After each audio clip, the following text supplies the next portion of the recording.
Nabu and Merodach. As in Babylonia, so in Assyria, Nabu and Merodach were paired together, often as Bel and Nabu.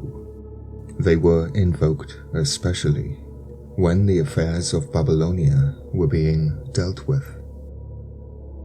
In the 7th century BC, we find the cult of Nabu in high popularity in Assyria, and indeed Raman Nirai III appears to have made an attempt to advance Nabu considerably. He erected a temple to the god at Kala, and granted him many resounding titles. But even so, it does not seem that Raman Nirai intended to exalt Nabu at the expense of Ashur. Indeed, it would have been impossible for him to have done so if he had desired to. Ashur was the national god of the Assyrian people, as was Osiris to the Egyptians. Nabu was the patron of Zu, wisdom, and protector of the arts, meaning Nabu replaces the lion. He is guided by the stylus of the scribe. Beware the scribes. Automatic writing and typing. This was how the Book of Eskra was written, channeled by supernatural means.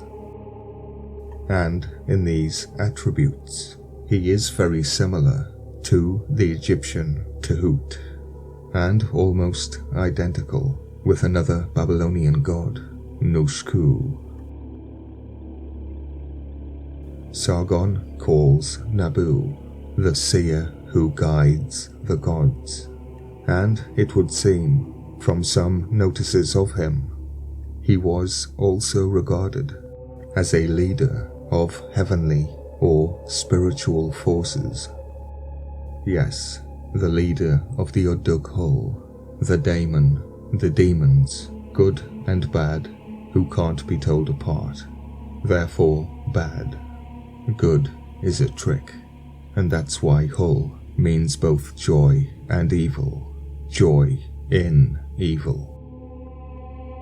Those kings who were fond of scholarship paid great devotion to Nabu, and many tablets in their literary collection close with thanksgiving to him for having opened their ears to receive wisdom. So Zu steals the role of Bel. Then the title is given to Marduk. Bel becomes Bel and Belit, here also reverting back to Sumerian. Belit give birth to Sin, Lord Zu, and Nabu gives birth to wisdom. Sin, Lord Zu, who was the precursor to Ea.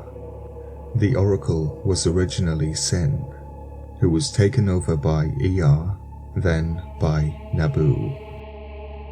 Belit, Nabu, and Ea all give birth to Sin. Ea was, of course, accepted into the Assyrian pantheon because of his membership in the old Assyrian triad, but he was also regarded as a god of wisdom. Sin, Lord Zu, possibly because of his venerable reputation. And we find him also as a patron of the arts, and especially of building and architecture. Threefold was his power of direction in this respect. The great colossi, the enormous winged bulls, and the jinn, the gatekeepers, the mythological figures which flanked the avenues leading to royal places, the images of the gods, and lastly, the greater buildings, all of which are examples of the architectural art of which he was the patron. Well, I did say this god was the god of the gods, not men. It would appear I am correct. Giving birth to sin gives birth to this wisdom.